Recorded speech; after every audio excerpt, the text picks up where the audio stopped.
ଆଜିର ବଡ଼ breaking news. କେନ୍ଦ୍ର ଶିକ୍ଷାମନ୍ତ୍ରୀ ଧର୍ମେନ୍ଦ୍ର ପ୍ରଧାନ ନିଟ୍ ପ୍ରଶ୍ନପତ୍ର ଲିକ୍ ବିବାଦକୁ ନେଇ ନିଜ ପଦରୁ ଇସ୍ତଫା ଦେଇଥିବା ପରେ ରାଜନୈତିକ ପ୍ରତିକ୍ରିୟା ଆହୁରି ତୀବ୍ର ହୋଇଛି।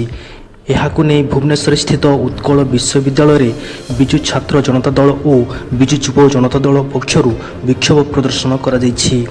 ଛାତ୍ର ନେତା ଓ ନେତ୍ରୀମାନେ କେନ୍ଦ୍ର ସରକାରଙ୍କ ବିରୋଧରେ ନାରାବାଜି କରିବା ସହ କହିଛନ୍ତି ଯେ ଯୁବଶକ୍ତିର ସ୍ୱର ସରକାରଙ୍କୁ ପଦକ୍ଷେପ ନେବାକୁ ବାଧ୍ୟ କରିଛି।